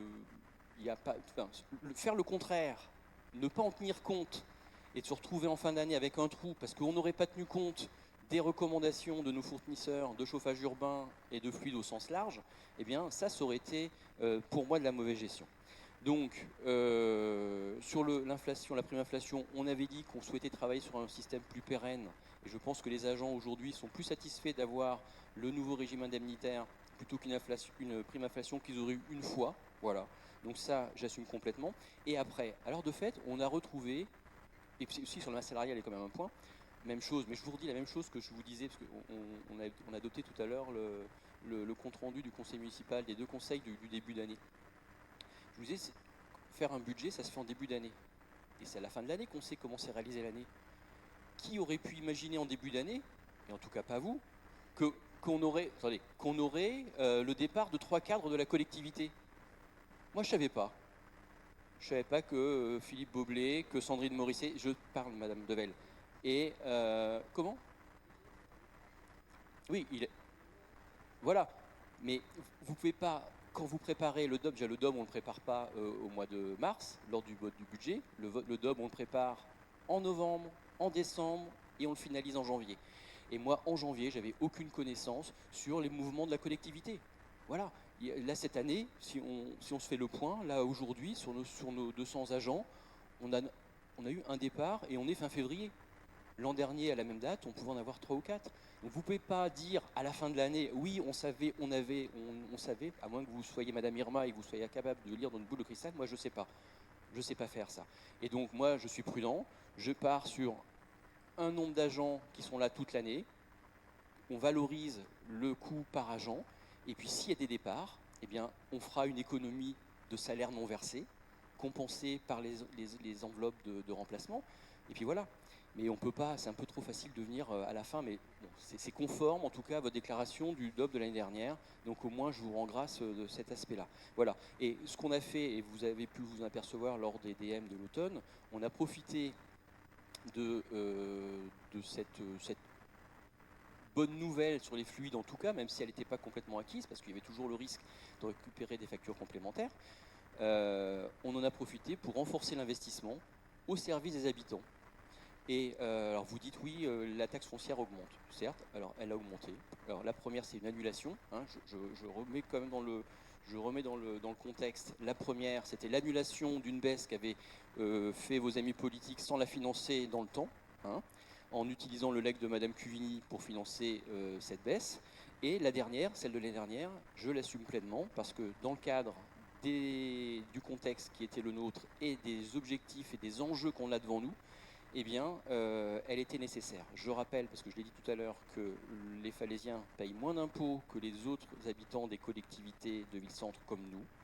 Alors, je dis pas, si j'avais l'occasion, si on avait l'occasion de baisser les impôts, on le ferait, hein, sans problème. Moi, si demain on peut récupérer 100 ou 200 000 euros, et puis on se dit, bah tiens, on fait une baisse des impôts, moi je serais le premier avis. Maintenant, il faut qu'on soit capable d'entretenir la ville. faut qu'on soit capable. On a un programme de voirie qui est conséquent parce que la voirie n'a pas été entretenue pendant une longue période. On a une voirie qui se détériore. Les saisons qui se cumulent avec pluie, gel font que la voirie, elle s'abîme fortement. Quand on voit la somme qu'on va mettre dans la voirie cette année, c'est considérable. On a des investissements qui sont à mener si on veut maintenir. On parle du cours de tennis. Je parle à la place de Fabrice Gracia. Le cours de tennis, le sol, il a vécu. Aujourd'hui, il y a des matchs qui sont annulés à Falaise parce que les joueurs glissent. Donc c'est des investissements qui sont nécessaires. Et donc je suis satisfait de pouvoir maintenir un haut niveau à nos équipements, un cadre de vie satisfaisant pour les habitants, même si on leur a demandé un effort l'année dernière. Deux choses pour ajouter, et puis on ne va pas de toute façon ni se convaincre. Je l'avais dit l'année dernière qu'on n'avait pas la même vision et que vous aviez pris vos décisions, c'était les vôtres, voilà, on les critique de la même façon que vous pouvez critiquer nos prises de position quand on argumente différemment.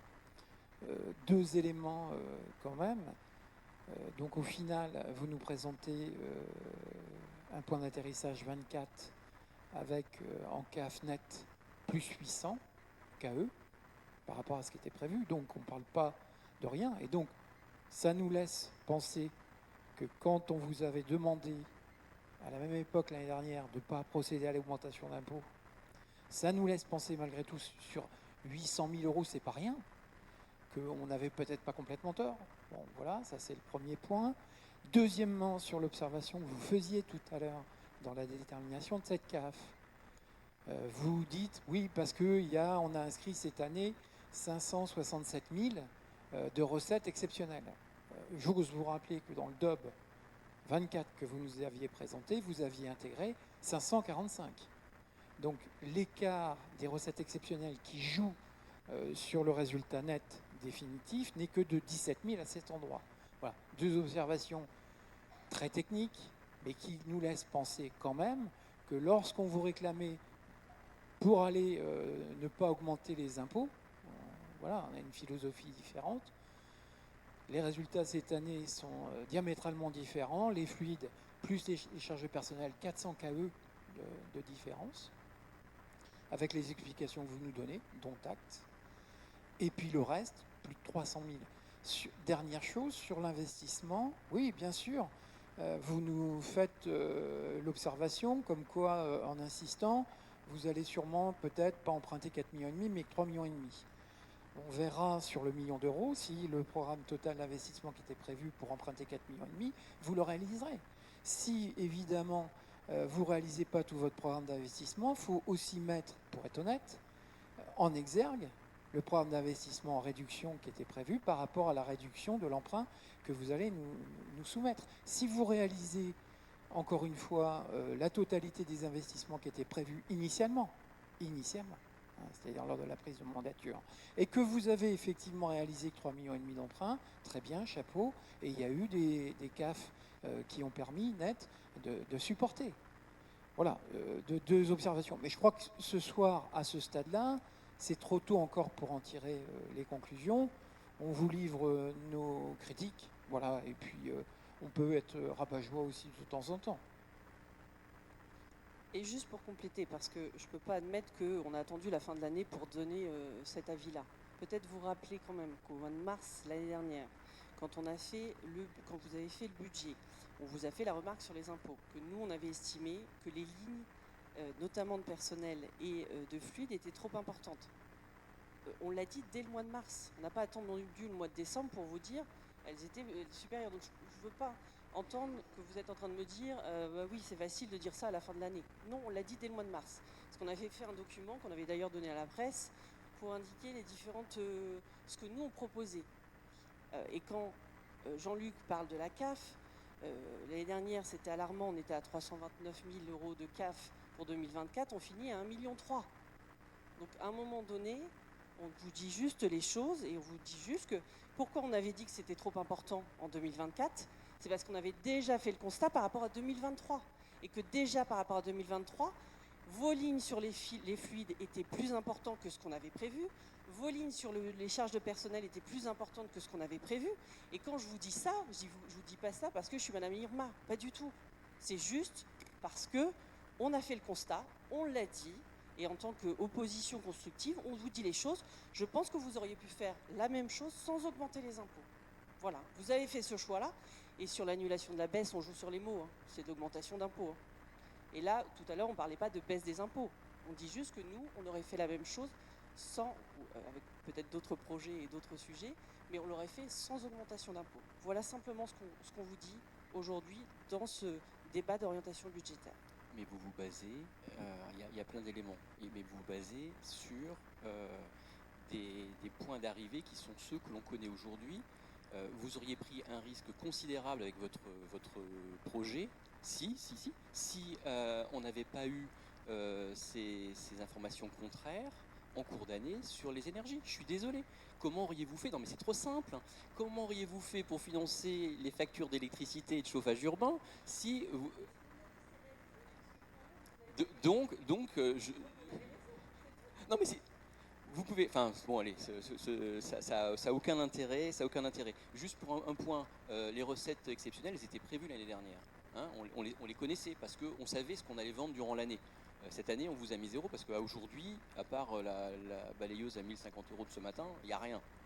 Hein, donc ça, c'est un point. Et on peut pas comparer 2023-2024.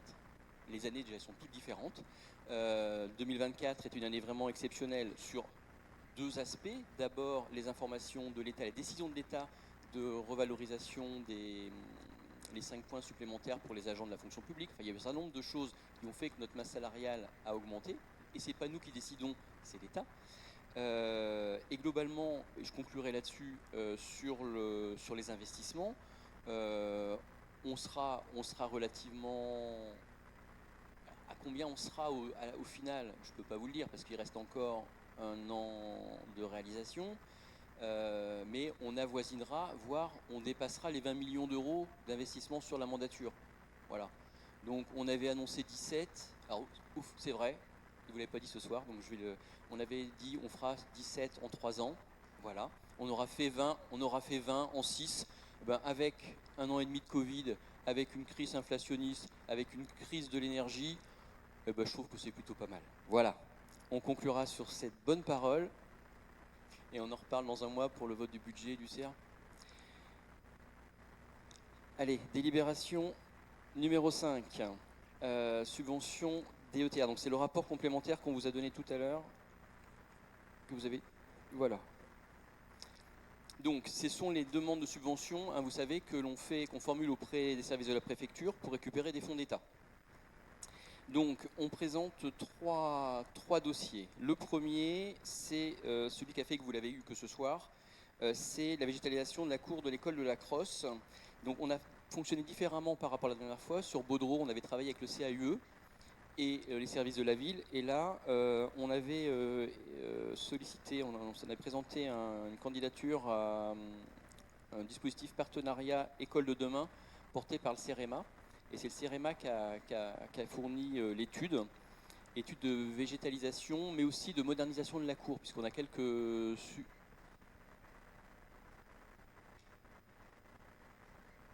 Pardon ? Vous cherchez un micro, d'accord. On a aussi quelques travaux de réfection de réseau d'eau pluviale sur cette cour. Donc au total, le budget se monte à 222 082 et 60. Donc il y a l'étude du CEREMA pour 16 500 € et les dépenses de travaux de 105 000. Donc le financement souhaité, ce serait un financement via la DETR des îles pour 40%, soit 88 833 €.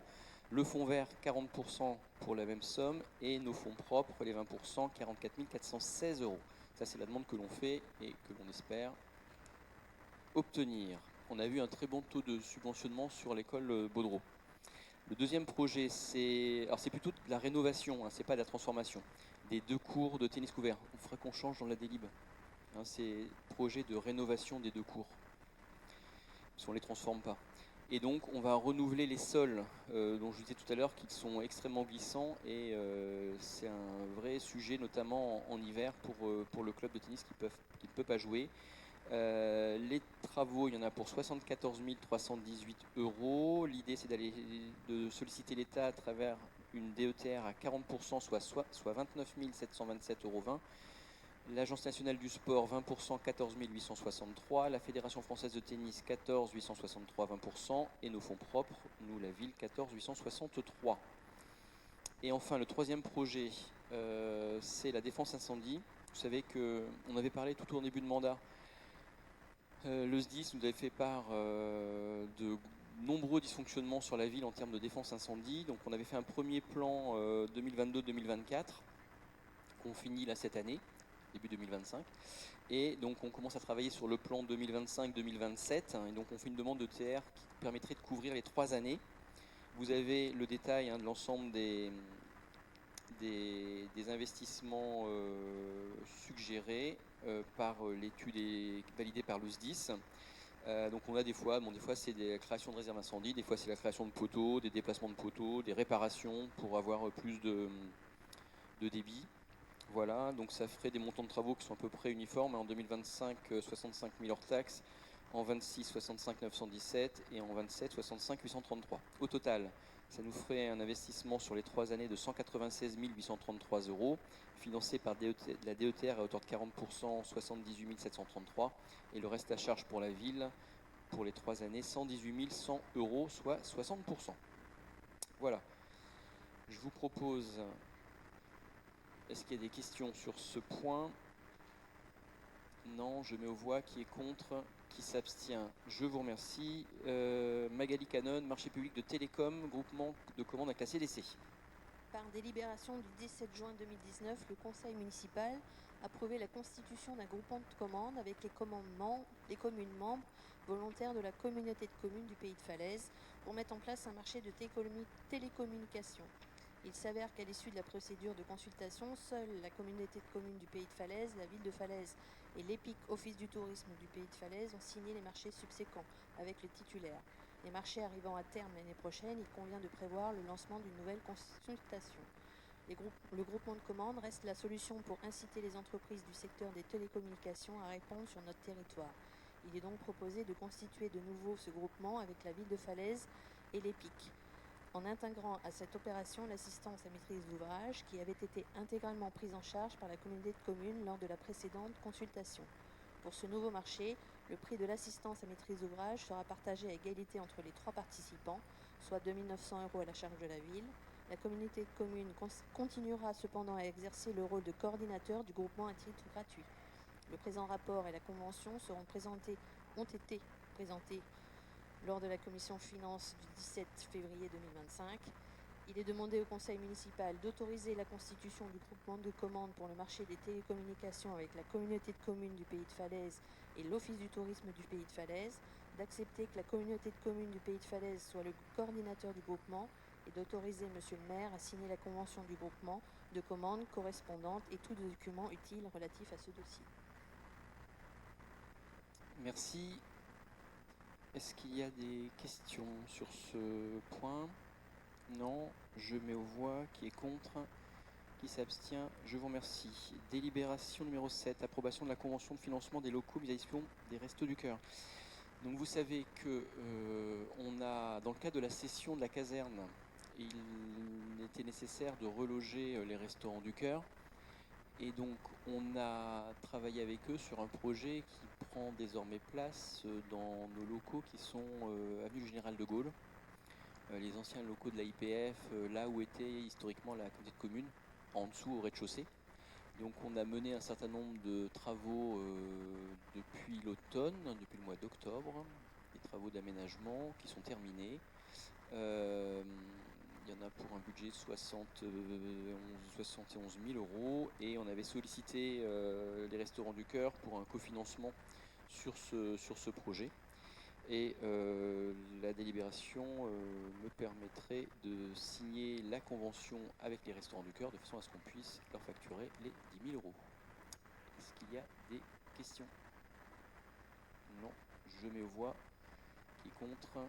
Qui s'abstient?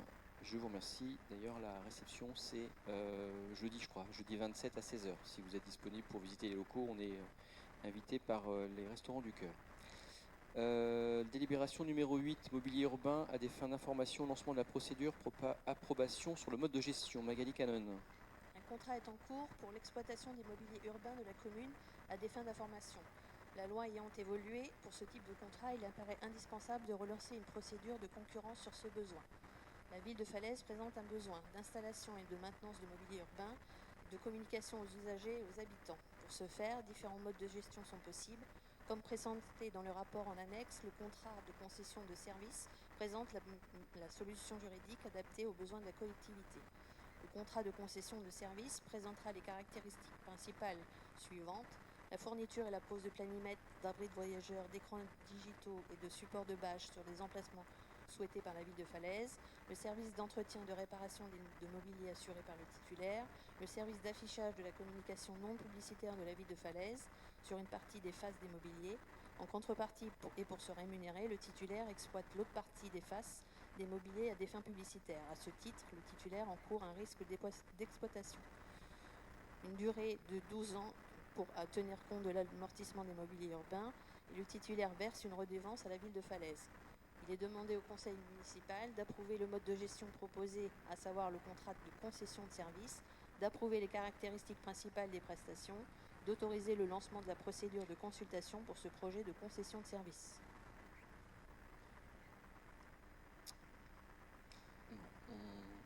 On reprend un peu ce sujet. Est-ce qu'il y a des questions? Non, je mets aux voix. Qui est contre, qui s'abstient. Je vous remercie. Délibération 9, OPA, avenant avec l'ANA. Donc dans le cadre de l'OPA, qui fonctionne plutôt bien, donc l'OPA qui est mené avec les comités de communes et l'État au travers de l'ANA, on a souhaité, il y a eu une rediscussion avec le comité de pilotage pour réabonder un certain nombre d'enveloppes et éventuellement pour élargir sur d'autres. Et c'était un peu notre choix au niveau de la ville, c'était de travailler et d'accompagner les propriétaires pour adapter des logements en vue de la perte d'autonomie. Et donc on vous propose de financer 15 projets autonomie à hauteur de 500 €, 5 projets pour des rénovations lourdes de logements.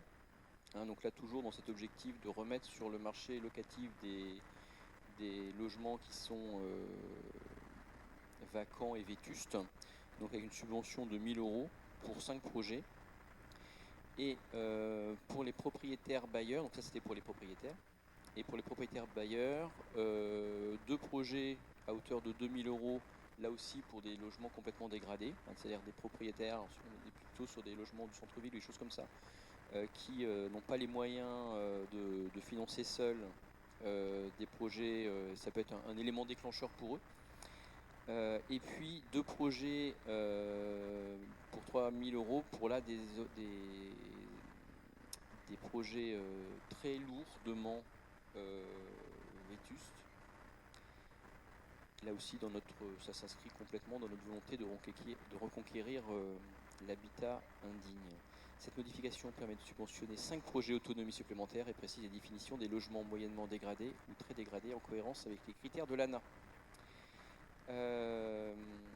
Je vous propose d'approuver l'avenant numéro 1 à la convention OPA contractée avec l'ANA, que vous avez eu transmise en annexe 5, et à m'autoriser à signer ou mon représentant ce dit avenant.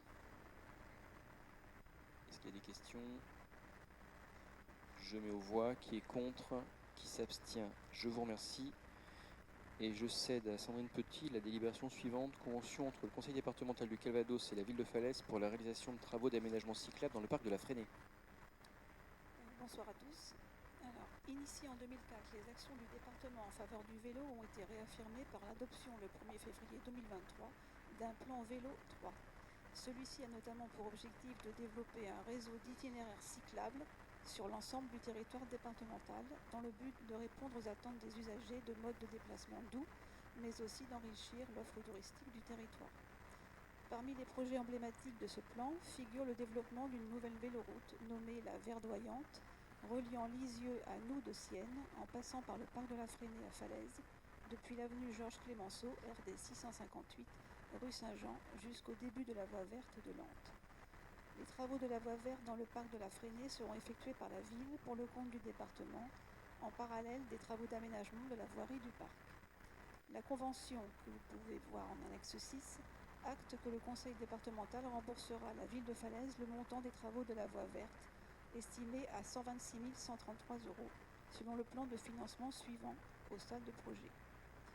Donc une estimation totale du projet à 157 776,20 €, pris en charge par le département à hauteur de 79,94%, dont des dépenses éligibles de l'ordre de 126 133 €, avec une prise en charge à 100%, et des dépenses non éligibles, plus-value de l'enrobé coloré et autres voiries, pour 31 643,20 €, et donc prise en charge à 0% par le département. Il est demandé au conseil municipal d'autoriser monsieur le maire à signer cette convention avec le conseil départemental du Calvados. Donc on avance sur ce projet dont les travaux sont programmés en avril et mai, de façon à être prêt pour le lancement de la verdoyante au 1er juin. Béatrice Martin.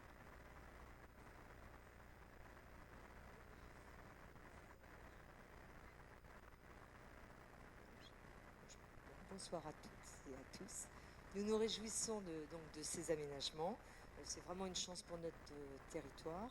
On se posait la question de savoir s'il y avait des aménagements spécifiques qui allaient être prévus, notamment au camping, et pourquoi pas une réflexion à mener, et notamment sur une labellisation, pourquoi pas camping accueil vélo, ça peut être vraiment un plus pour la ville et pour notre territoire. Je ne sais pas si vous avez réfléchi à ce sujet. Il y a 2 sujets. Vous répondez ou qu'est-ce qui s'y lance? Aménagement, qu'est-ce que tu entends par aménagement? Par exemple, des petits bungalows qui peuvent accueillir des vélos sans que les gens aient forcément leur tente avec eux, ce genre d'aménagement.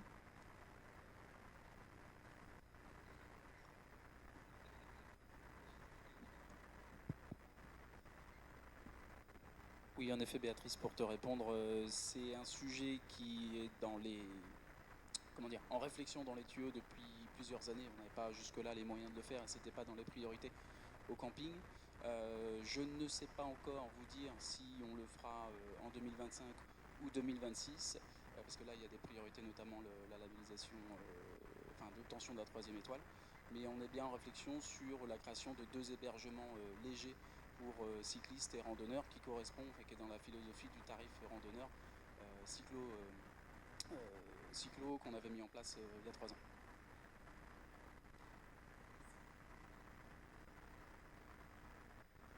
Alors, si je peux me permettre, on peut se réjouir bien sûr que la verdoyante passe par bien sûr. le territoire et on va avoir là très prochainement les premiers aménagements prévus avec le passage inférieur au niveau de la sortie de Falaise. En fait, quand vous arrivez de Saint-Martin-de-Mieux, il va y avoir toute une voie verte qui va être réalisée avec ce passage inférieur et ensuite la continuité, le passage dans le parc de la Fresnay et la suite vers Morteau-Coulibeuf. Donc on peut vraiment se réjouir de cet investissement et Béatrice parlait du camping, il y a un vrai sujet d'hébergement sur cet axe-là et je pense que Falaise étant au centre de l'itinéraire, voilà, on a tout notre rôle à jouer sur ce qu'on pourra proposer aux cyclistes et aux cyclotouristes demain. En complément parce qu'il ne le sait pas encore, mais vraisemblablement au niveau du budget, on va réussir à financer 2 équipements dès cette année.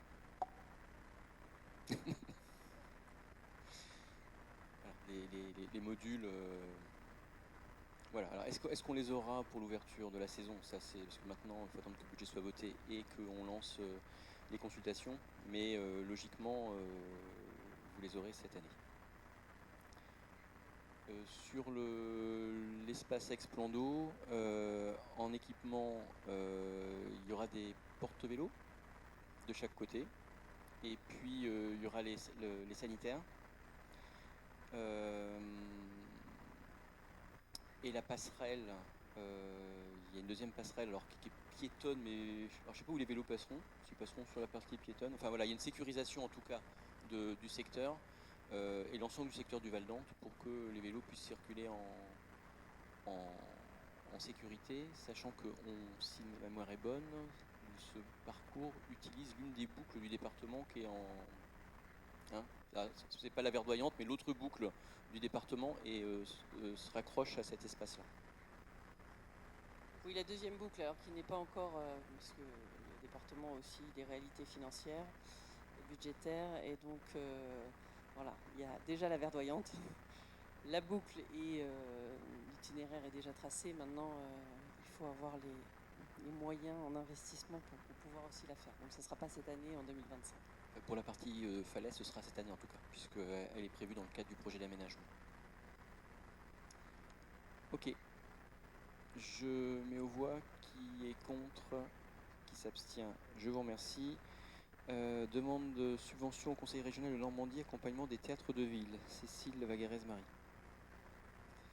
Oui, bonsoir. Donc, dans le cadre de sa politique culturelle, la région Normandie accompagne financièrement les théâtres de ville.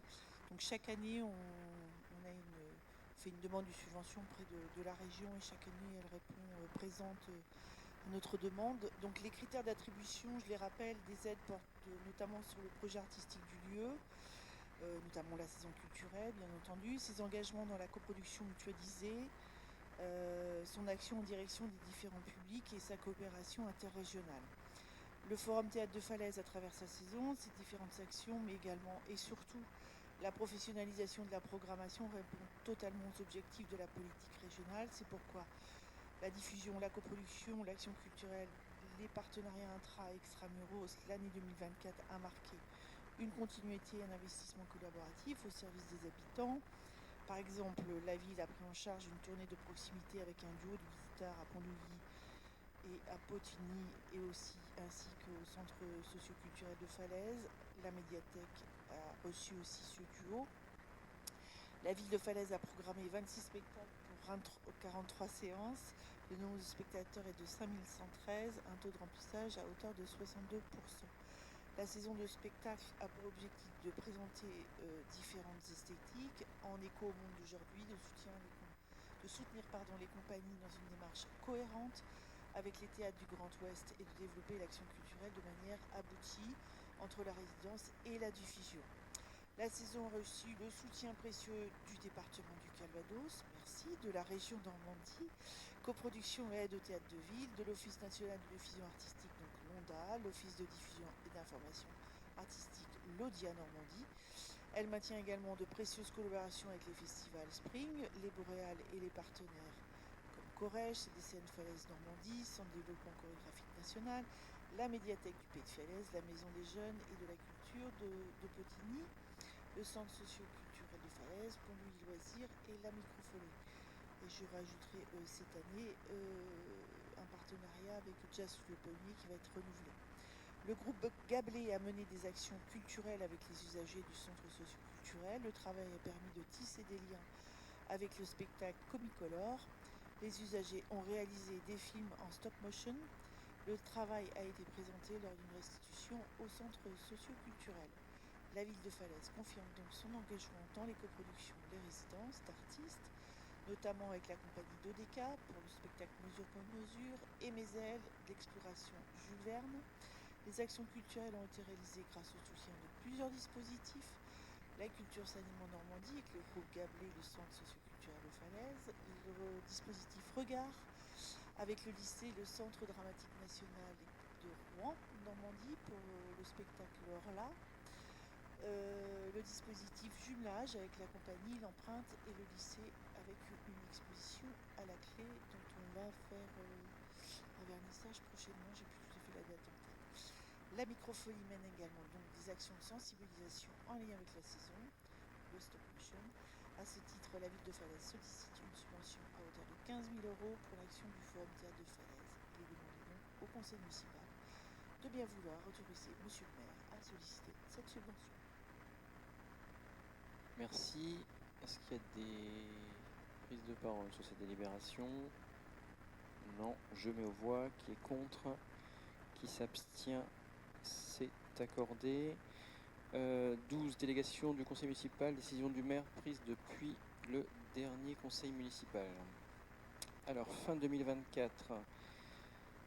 La 2433, décision concernant l'occupation du domaine public pour une rôtisserie. Le 2434, demande de subvention auprès de la région Normandie pour les Faltésies, la 135, occupation de domaine public pour une installation foraine, la 136, c'est la mise à disposition des locaux de la fenêtre couverte à l'UIA, la 137, ajustement des provisions de budget pour les budgets villes et châteaux, la 139, fixation de tarifs boutique au musée des automates, la 2440, mise à disposition du local municipal pour le SF Yoga, le 141, occupation du domaine public pour l'entreprise Pierre, la 142, installation foraine, la 143, vente ambulante, la 144, vente ambulante, la 145, c'est la convention d'occupation des locaux des Restos du Cœur, la 146, c'est les locaux pour le Secours populaire, la 147, c'est l'acceptation d'un don de petit mobilier, un ordinateur, la 148, occupation du domaine public pour une pièce de théâtre, la 149, ça concerne un marché public, la 2024-06 de la DSES, le lot numéro 11, ça concerne un marché de denrées alimentaires, pour une pénalité sur une livraison. La 2450, fixation de tarifs pour les médiévales 2025, et la 151, ça concerne le lot numéro 1 du marché 2023-06 de la DSTUP, à savoir c'est pour le versement d'une indemnité, puisqu'il y a c'est sur le vieux lavoir, il y a une modification d'un lot, et du coup on a annulé et donc on a versé un dédit à hauteur de 935 €. En 2025, la 2025-01, fixation des tarifs pour les médiévales, donc c'est une décision qui annule la décision précédente. La 25-02, attribution d'un marché 2024-13 de la DSTUP, c'est l'assistance pour l'exploitation du réseau de chauffage urbain pour 2025 jusqu'à 2028. La 25-03, occupation du domaine public pour de la vente ambulante. La 25-04, occupation du domaine public pour un rassemblement de véhicules dans le parc de la Fresnay. La 25-05, fixation d'un tarif pour l'occupation du domaine public. La 25-06, demande de subvention auprès de la région Normandie pour le PN et la microfolie. La 25-07, ajustement de provision de budget ville et château. La 25-08, domaine public pour un spectacle de clown. La 09, domaine public pour de la vente ambulante. La 25-010, occupation du domaine public pour une installation foraine, et la 25-011 pour l'occupation d'un manège. C'est une prise d'acte. Je vous propose de passer à la délibération numéro 13, mise en place du dispositif argent de poche. Gwenaëlle Percheron. Bonsoir à tous. Dans le cadre de sa politique enfance-jeunesse, la ville de Falaise souhaite renouveler la mise en place du dispositif argent de poche, qui est proposé depuis 2021. Ce dispositif permet aux jeunes Falaisiens de 14 à 17 ans de contribuer à la vie de la collectivité par la participation à des tâches manuelles, administratives ou techniques en contrepartie de rétributions financières. L'opération est une première approche du monde du travail et n'est en aucun cas une substitution d'un emploi avec un équivalent de salaire. Les sommes versées en contrepartie de l'activité des jeunes, n'excédant pas 15 € par jour et par jeune, sont considérées comme des aides attribuées en fonction de situations dignes d'intérêt et sont donc exclues de l'assiette de toute cotisation et contribution, donc CSG, RDS, de sécurité sociale. L'opération argent de poche répond aux objectifs suivants: permettre aux jeunes de travailler et de percevoir de l'argent de poche, découvrir et être sensibilisés au monde du travail, avec des horaires à respecter, être confrontés à une hiérarchie, avoir des missions d'utilité publique, avoir des obligations d'attitude ou vestimentaires. Le dispositif argent de poche s'organise de la façon suivante. L'action est d'utilité publique. Il s'agit par exemple de nettoyage et retrait des adventices ou de mauvaises herbes sur les espaces publics, de peinture, de montage et découverte du métier d'animateur dans les accueils collectifs de mineurs, de nettoyage des salles de classe. L'action se déroule sur les périodes de vacances scolaires 2025, donc printemps, été et automne, les mercredis ou les samedis. Elle se définit en 3 demi-journées consécutives ou non.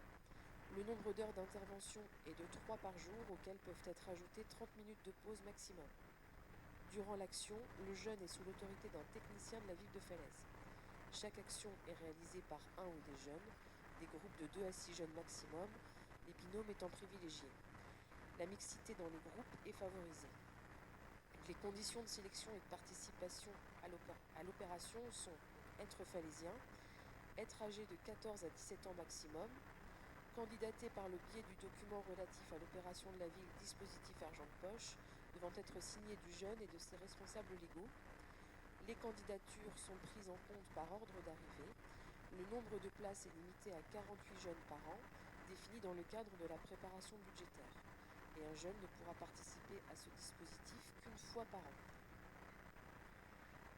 Les conditions de rétribution financière donc, sont les suivantes. Le jeune doit effectuer la totalité de l'action, soit 3 demi-journées. La rétribution financière est de 15 € par jeune par demi-journée, soit 45 € par jeune et par action. Elle est en espèces, remise aux jeunes après service et fait par le secteur enfant-jeunesse.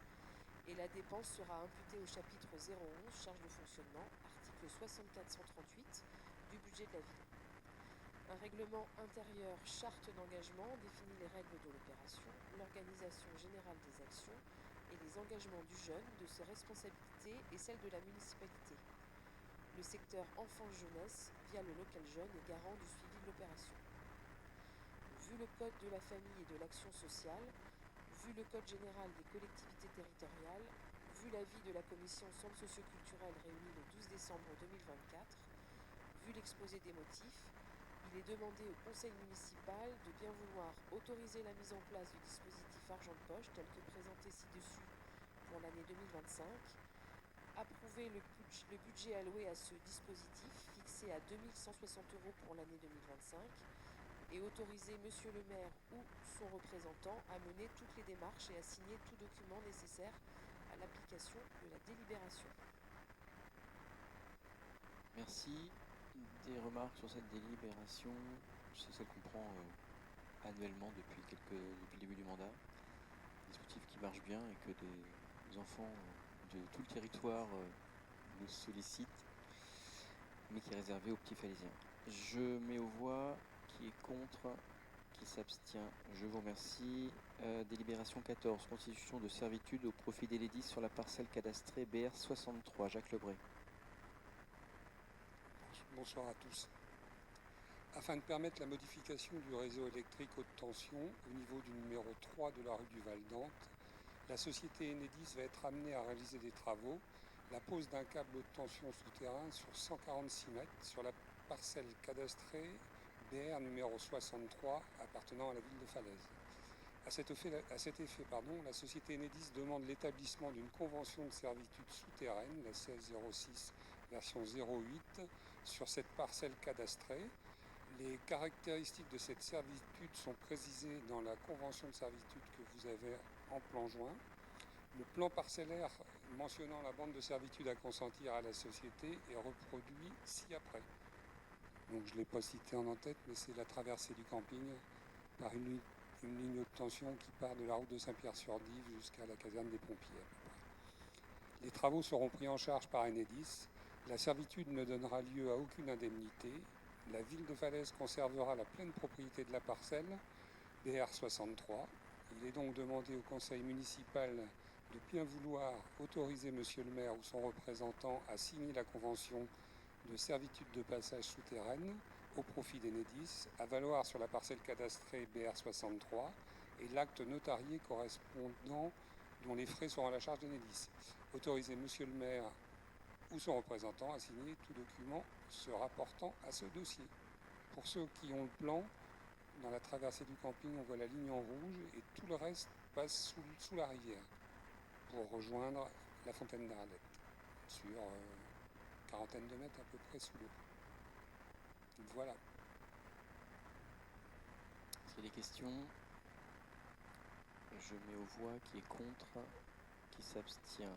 Elle est adoptée. Délibération 15, convention de partenariat cadre blanc. Grégoire Dagor. La ville de Falaise, service Château-Guillaume le Conquérant et Cadre Blanc mettent en place un partenariat dans le cadre des Médiévales 2025, 9 et 10 août, afin que la ville puisse bénéficier d'un réseau d'affichage. Ce partenariat sera valable jusqu'au 31 décembre 2025. Vous avez un exemplaire de la convention en annexe 8. À préciser quand même le contenu de ce partenariat. Il consiste pour la ville de Falaise à bénéficier d'un affichage pour les Médiévales 2025, notamment sur quelques communes de l'agglomération de Caen, en échange de ticket d'entrée au médiéval pour une valeur totale de 780 € hors taxe. Il est demandé au conseil municipal de bien vouloir autoriser monsieur le maire ou son représentant à signer la convention de partenariat jointe en annexe avec cadre blanc et d'autoriser monsieur le maire ou son représentant à signer tout document se rapportant à ce dossier. Merci. Des questions, Madame Devel? Oui, une petite question sur le choix des villes. Est-ce que c'est plutôt cadre blanc qui propose ou c'est éventuellement la ville qui fait le choix de se dire je préférerais À ma connaissance, c'était une opportunité et sur les emplacements proposés par cadre blanc, effectivement. Et nous, ça nous convenait, mais c'était plutôt une proposition de cadre blanc. Je mets aux voix qui est contre, qui s'abstient. Je vous remercie. Délibération 16, tableau des effectifs, Jacques Lebray. Conformément à l'article L313 du Code général de la fonction publique, en vigueur au 1er mars 2022, les emplois de chaque collectivité ou établissement sont créés par l'organe délibérant. Il appartient donc au conseil municipal de fixer l'effectif des emplois à temps complet et à temps non complet nécessaires au fonctionnement des services. Afin de tenir compte de l'évolution des besoins et des mesures retenues par l'autorité territoriale, il est proposé au conseil municipal d'approuver les modifications du tableau des effectifs, dont le détail est joint en annexe 9, et que les dépenses en résultant seront couvertes par les crédits inscrits au chapitre 12. On peut juste faire un petit balayage. Donc en création de postes permanents, vous avez un poste 35 35e et un 17 50 35e qui sont les postes de chauffeur de la navette. Donc quand vous avez le total création de postes, c'est ce poste et demi qui est créé. Il y a un ajustement de grade qu'on fait sur l'emploi 232, qui est un emploi d'adjoint administratif, d'accueil. On crée, comme tous les ans, les postes pour accroissement saisonnier d'activité au camping, du 1er avril au 30 septembre. Je les balaye juste en vitesse. Au service entretien des bâtiments, du 1er avril au 30 septembre également. Au service environnement et cadre de vie, 2 postes d'agents à temps complet sur la période du 1er avril au 30 septembre. Et des créations de postes pour accroissement temporaire et saisonnier d'activité, donc un au SPIC du Château, vous voyez il y en a plusieurs, et au SPIC Château, les emplois temporaires, un du 1er mars au 31 août et un du 25 février au 30 juin. Clara Devel. Oui, une petite question concernant la navette. Vous avez fait une demande de subvention pour un financement sur cette navette. Vous avez indiqué 2 ETP. Alors là, vous créez qu'1,5 ETP. Alors déjà, pour quelles raisons il y a une différence? Et alors, qu'on me précise un petit peu les choses. On aimerait bien en fait qu'au sein de la commission, alors je ne sais pas si c'est la commission cadre de vie, mais qu'on ait vraiment Alors c'est dans quelle commission? Si c'est pas que cadre de vie. C'est le comité de pilotage navette. Oui, dont mais la prochaine réunion est on va me la donner. ça serait bien qu'on puisse aussi, dans Mais la vous commission êtes, cadre de vie, en discuter aussi. C'est pas parce lié au que- cadre de vie. À la rigueur, ce serait éventuellement... Non, puis ça... Donc c'est que pour les personnes âgées, c'est ça? C'est la cible prioritaire. Après, c'est ouvert à tout le monde. Mais la cible première, c'est vraiment les Parce que personnes... la demande de subvention, elle est sur les personnes âgées. Oui, c'est Oui. ce que je dis. La cible numéro 1, c'est les personnes âgées. Les personnes qui ont des problématiques de mobilité au sens large. Donc, les publics Oui, bon, qui situation présentent des de handicaps handicap ou autres. Est-ce que j'ai la date? On va vous la redonner sinon. Qui est dedans de chez vous? Je sais pas. Je sais plus. Est-ce que vous vous souvenez? Les membres? J'aurais dit Chantal, mais je suis pas sûr. Je pense que c'est Chantal Neveu qui est membre de la commission.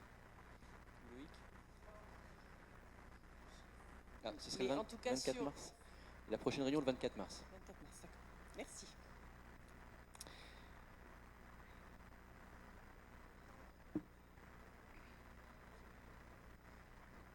La différence entre alors, quand la demande de financement a été faite, on était à 2.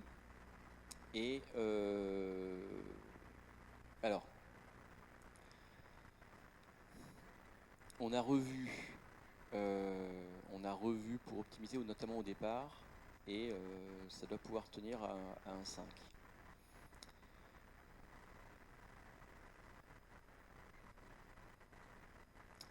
Et oui, il y a un écart. Je reconnais qu'il y a un écart de 0,5 entre la demande de subvention et voilà. Donc, ce qu'on peut faire, nous, c'est reprendre. On peut modifier la demande. Est-ce qu'on on va reboucler pour être sûr qu'on est bien à 1,45 1,5 pour être sûr qu'on soit bien à 1,5. Et normalement, le service RH a fait fonctionner par rapport au planning de fonctionnement de la navette. Et à 1,5, ça tient. Donc, on va revérifier et si c'est le cas, on fera une demande de modification de la demande de subvention à 1,5. Et puis si jamais c'est 2, on laissera 2 et on confirmera que c'est 2.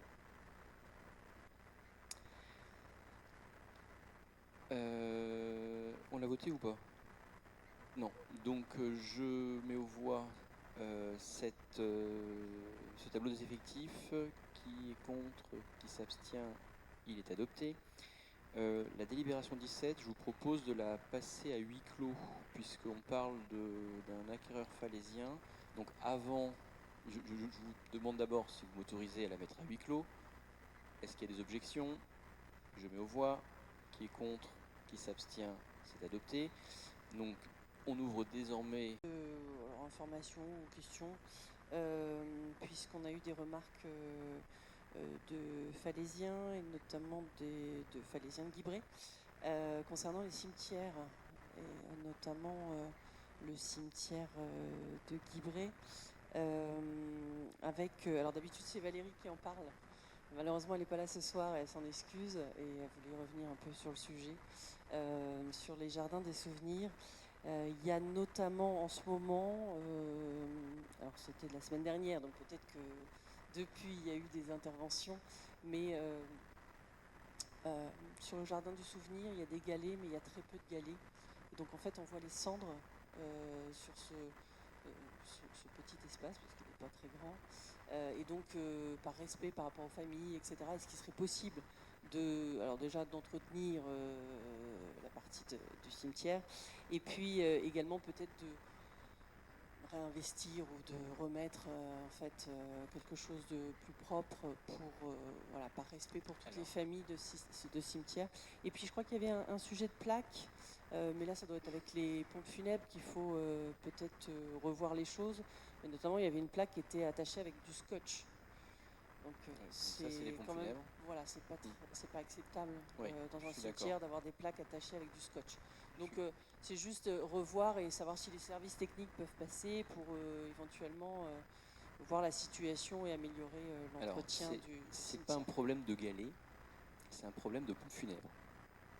C'est-à-dire que les pompes funèbres doivent, elles le savent, ça leur est rappelé, une fois la dispersion des cendres faite, passer un arrosoir pour que les cendres tombent dans le réceptacle qui est en dessous. Sauf que alors les pompes funèbres falaisiennes le font en général parce qu'elles le savent. J'ai bien en général. Par contre, quand c'est des pompes funèbres qui viennent de l'extérieur, c'est pas systématiquement fait. Ce qui fait qu'on peut avoir je sais bien, non mais je sais. C'est pas que sur Guibray, ça peut être sur tous les cimetières falaisiens où on a des jardins de souvenirs. Alors quand on est en période de pluie, le problème se résout assez facilement. Par contre, c'est vrai que ça peut arriver. C'est un combat permanent, cet aspect-là. Donc même si on remettait des galets, le problème serait le même, puisque s'il n'y a pas d'arrosoir, d'eau de mie derrière, les cendres ne tombent pas. C'est pour ça qu'on a créé les jardins végétalisés, ce qui fait que les cendres sont mises directement sur la terre et naturellement elles rentrent dans la terre. Mais les habitants préfèrent pour leurs défunts les jardins traditionnels avec les galets. Voilà, on va redemander aux services qu'ils soient vigilants lorsqu'ils passent, de penser à faire le travail. On va demander au service d'état civil de rappeler une énième fois que les pompes funèbres doivent arroser après leur passage, une fois que la famille est partie. Et l'autre c'était la plaque, on demandera pour la plaque aussi. Il faudrait qu'on me récupère le nom et on va vite savoir qui c'est. Alors peut-être que la plaque était déjà installée, mais elle a été mal installée, elle est tombée et quelqu'un l'a. Ah d'accord. Et c'est sur un columbarium ou sur une borne?